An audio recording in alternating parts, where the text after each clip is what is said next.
Welcome to Soccer Over Gotham and the first of hopefully many 2025 Gotham FC interviews.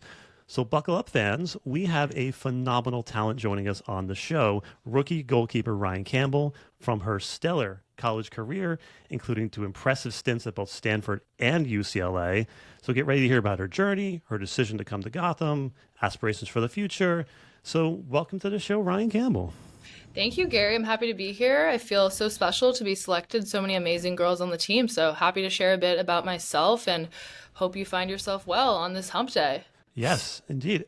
Wanted to interview you first, honestly, because again, I told you before, we're all about telling the stories of players that often do not get their stories told.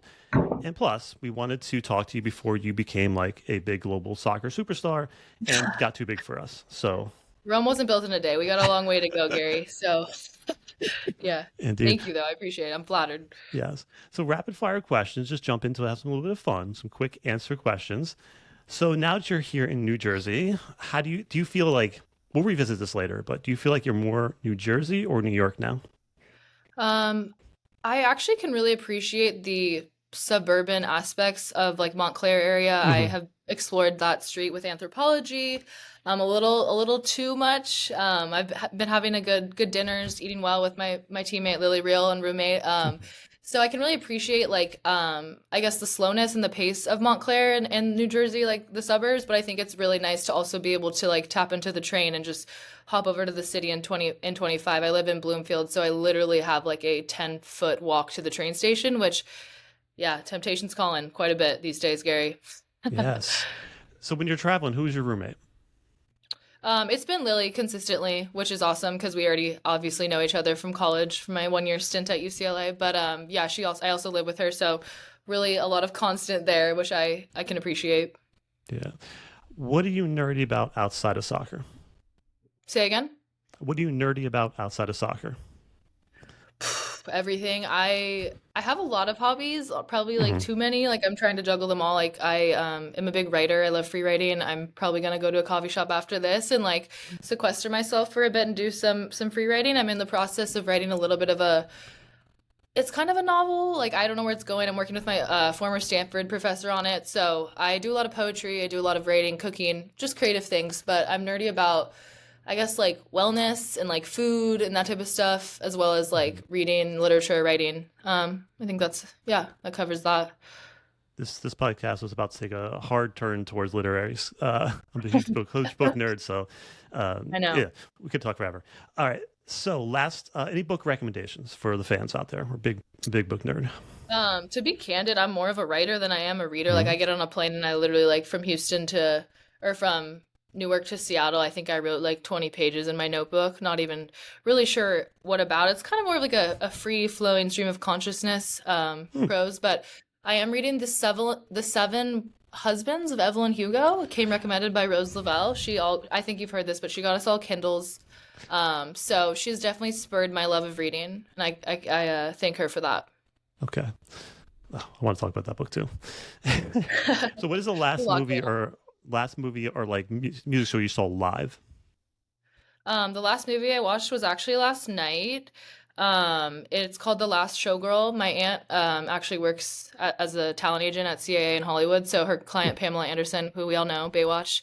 I paid attention to like the late 70s, 80s, whenever that took place. But Mhm. she started a movie called The Last Showgirl, and I think it was about honestly being like an aging like showgirl in Vegas, and it was really like cinematically a good, beautiful show. She said she recommended it, and I was like, all right, I'll watch it. So, I mean, credit to Pam Anderson. Like, she's still in her prime. Who's to say Mhm. she hasn't hit her stride at whatever age she is? So, yeah, it was really good.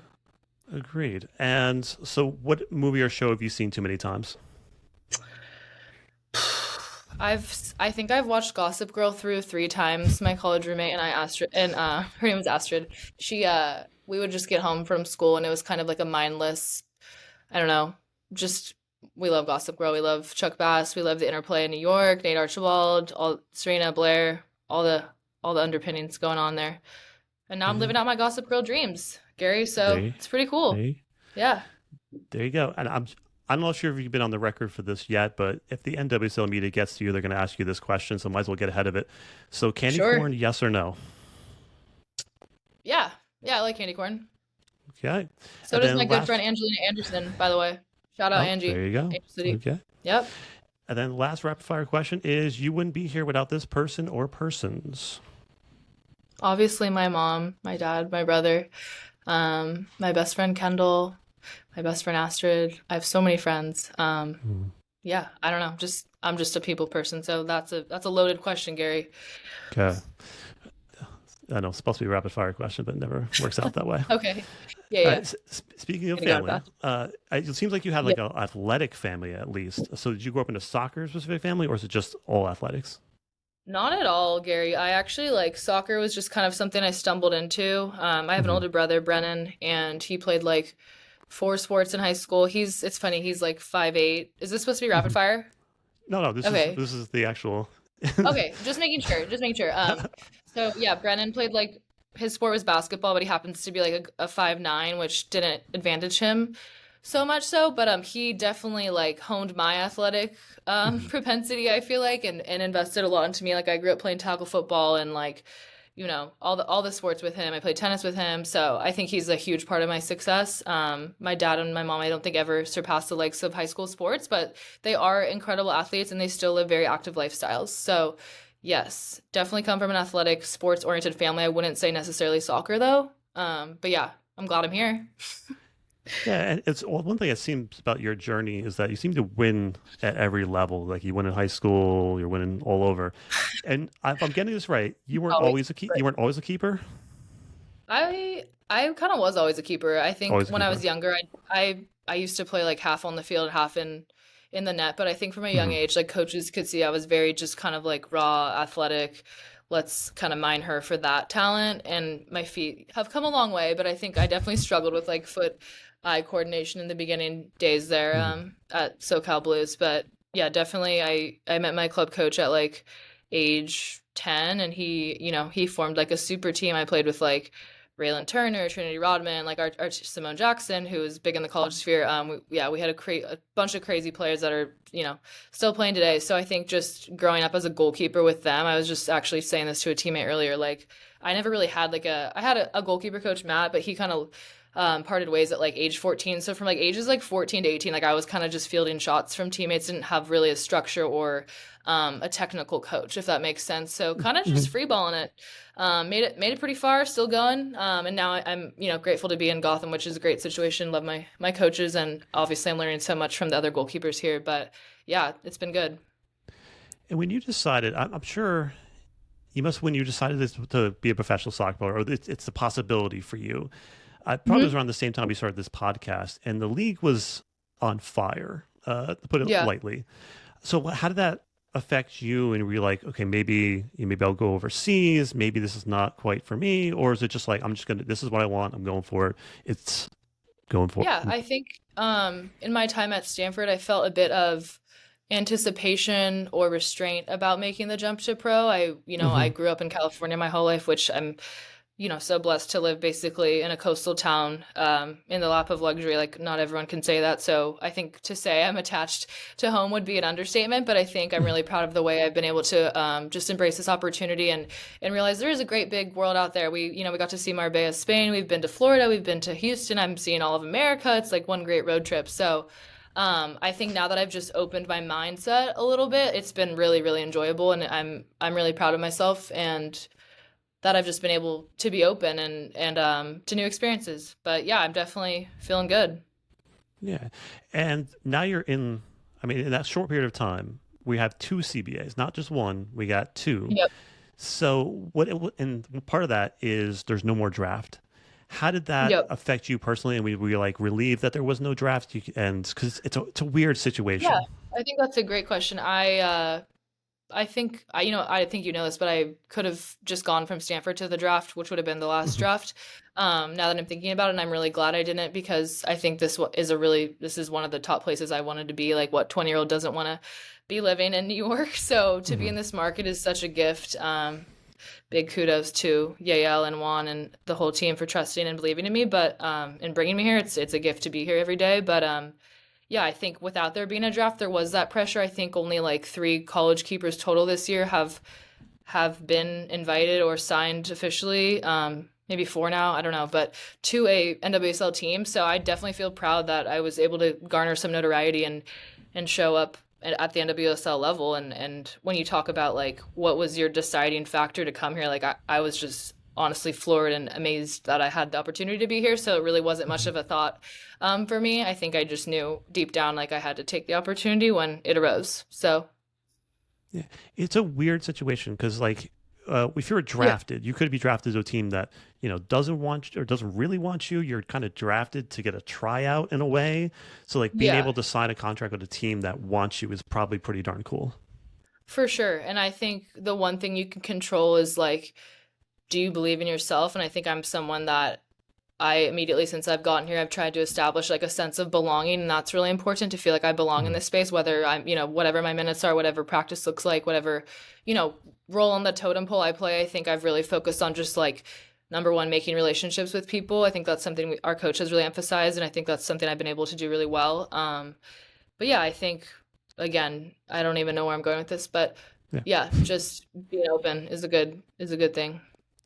In your time at UCLA, I mean, you had just your last year there was just a ridiculous roster.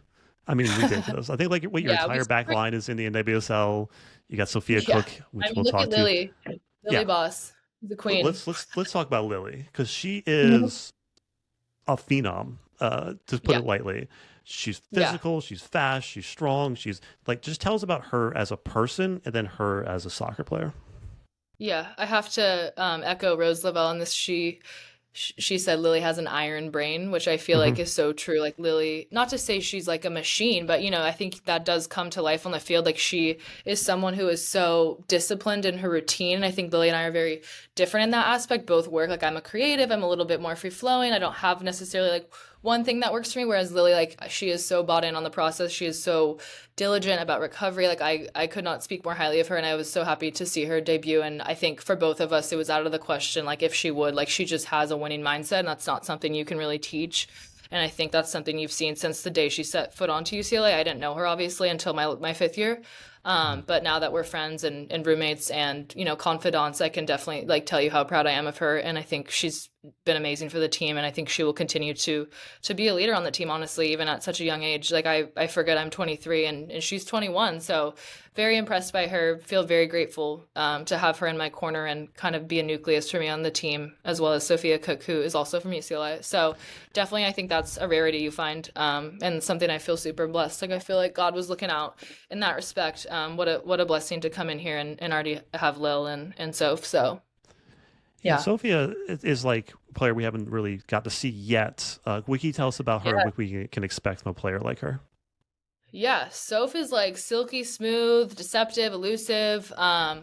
I think she's not, the loudest in the room, which I think can be a really good thing. I think she's someone who, like I said, is elusive, will like on the field at least like kind of dart around, understands the game really well, super, super technical, which is I wish I had her dribbling and ball skills, but we're working on the PNR ball handler part. But yeah, I definitely know Lily a little bit better, like friends wise, but I think Soph is someone I'm really excited as she gets older to watch blossom and hang out with. But definitely always there for a good laugh and always playful when I'm making jokes and stuff and need someone to help me out a bit when I'm getting a lot of blank stares. So yeah, Soph's awesome Yeah. too. And being a professional soccer player, there's always like those people along the way, and like in your journey is particularly interesting because I wish I could get a little bit deeper into this, but like you Yeah, stood on like the shoulders of some giants coming through. hmm, Obviously, with for Katie sure. Meyer, Yep. and so you worked with her, Yep. being like her understudy. How did that like impact you as far as like your drive and all that? Yeah, I think going into Stanford, I already knew it was going Hmm. to be a more rigid environment, a little bit, just like this is the way we do things. We have lift at 8 a.m., we have class at 12, we have practice at 3, we have class again. Like it was just a very kind of almost like militant feeling process for 4 years. And then, to have the onset of Katie's death, which was super tragic. And at Hmm. that point, I hadn't played in 2 years. Like she was definitely like the leader of the team, and I Hmm. admired her. I was learning as much as I could from her. So when she tragically passed away, of course, like the first thing on your mind is just like, oh my God, the grief, the pain, the peace you're trying to bring yourself and the team. So I think to have to fire myself up in a really competitive way and be like, okay, Ryan, like this is still your opportunity and you have to, kind of do right by her and step into this. Like, I think that was probably the hardest thing in life I've been through, and it makes me emotional every time I talk about it, just because she was this, like this life force. And I think every day I just go about life with a happy, optimistic head on my shoulders, because I've seen the other side of the coin, and I know, I know what it is to kind of lose balance. We've seen it with Katie's life, and she's someone who loved soccer and was so passionate and so on fire and so vibrant. So I've echoed this in a different podcast, but like she just showed me that being a leader is not really it's not like a rank you get, it's a choice you make. And every step she took and every breath she like had was full of so much life and power and beauty. And so I just try to inspire others in her place. But yeah, to go through that was really, really difficult. And honestly, it left me a bit jaded at Stanford. So when the opportunity came to UCLA to go and do a fifth year, I think mentally it was a huge reset for me. And I'm super grateful for my coaching staff there in Marguerite Azaza and, Molly Poletto and Goff Boyoko. But I think I just caught my stride a bit again. I think at Stanford, it was more just like, how can I shoulder this load and be this beast for people that they need me to be? Like, I have to be a step. There's no other option. Like, I want to succeed at a high level, and this is the card I've been dealt. So to say I grew in so many aspects at Stanford, again, like I really did, and I feel very capable coming out of Stanford and UCLA to take on the world pretty much. Like I've been through a lot, and I think all you can do is kind of harness that and channel that into your future endeavors. But yeah, it's definitely a big part of my story, and Katie means a lot to me and is always with me. I do truly believe that. Thank you for sharing that. And yeah, of course, obviously you got two giants in front of you as well, because you have obviously a Berger, who's goalkeeper of the year, Germany's national team keeper. We'll talk about her real quickly, but I also want to talk about Michelle Betos as well, because you get to work with another legend of the sport. So what have you seen from Berger? That's obviously she's an interesting character, but she obviously beat cancer twice, and like she's ridiculous. So tell us a little about her and what you were learning from her.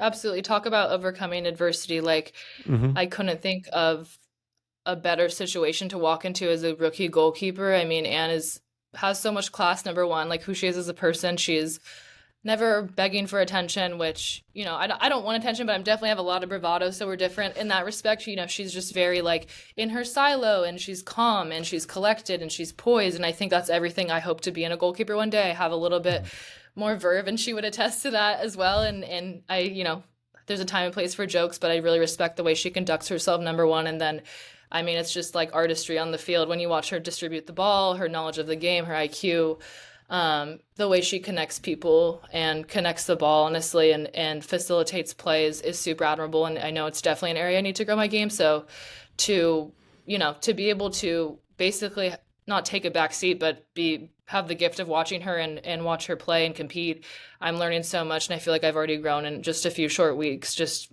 working with her. And I feel very grateful that she's someone who has engaged with me and taught me a lot, and is taking time aside to like pull me aside and lift or on the field. Like I didn't expect that. She's completely entitled to do whatever, but she is someone like people should know she's like pulling a rookie aside and helping me out when she doesn't, necessarily need to, or I wouldn't expect that from her. So also love Shelby as well. She's been a great addition to the goalkeeping unit, and Michelle, of course, and Brody. Awesome. Yeah. Michelle is a player that obviously she's like the most New York person you're ever going to meet. And I think she's from Queens originally, right? Yep, absolutely. Yep. Done my research too, Gary. There you go. Good. Obviously the Stanford and UCLA research. So with Michelle, she's a person that's never going to get the credit she deserves, as far as like being behind the scenes and helping grow the CBA and fighting for players' rights. And if you look into the Sinead Farley story, she's behind the scenes there as well. She's always been a legend of the sport, so we love her. But what can you tell us about what you've learned from her so far? Yeah, I think it would be safe to say like Michelle probably sees a little bit of herself in me. Like we're both super, there's the saying, hungry dogs run faster. I think she's someone I can tell has a really incredible and unique work ethic. And like you said, like I don't think I'm not super well read on her career or whatever, but Mhm. I think she's someone who showed up consistently, showed up for herself, showed up Mhm. for other people in a really big way, and that's something I'm really trying to emulate. So to say she, is a role model for me, that would again be an understatement. Like she's incredible, and I feel so grateful to, have her fresh perspective. Like she's just stepping out of the NWSL game, so everything she can provide me, whether that be from the mental side, like we've been doing breath work as well. We've been doing, she's taken it an extra mile with me to help me develop not only the physical side and the tactical and technical bits of my game, but I think she's really invested me in as a person, which I feel extremely, blessed to have someone on my team in addition to Brody, who's also been great. And I really enjoy his approach to the goalkeeper position and just his openness to life and philosophy. Like you could talk to their goalkeepers too, but we have like philosophical debates. So it's not all just like, monotonous, like the nuts and bolts. Like we really are a group who wants to flourish on and off the field, I think. And I think everyone in our little unit would attest to that. Well, Ryan, thank you for coming on. Yes. Sadly, Thank it's you, Gary. the end of the interview. I feel like I could talk to you for hours, and we'll definitely have The you back curtain on. call. We'll see in a year or so how much Yeah. more New York you're going to be Yeah. I in a hope to year. be here for a while. It's an amazing place to Yes, be. The city that never sleeps. indeed. And So Juan Carlos thank you just got for an your time. extension. Good for him. Yeah, he did. He did. Yes. And so Gotham will be back Sunday, April 13th, and 4 p.m. Sports Illustrated Stadium, still getting used to that, at the North Carolina Courage, be on NWSL Plus and Paramount. I'm ready for this matchup. Are you ready? Let's go.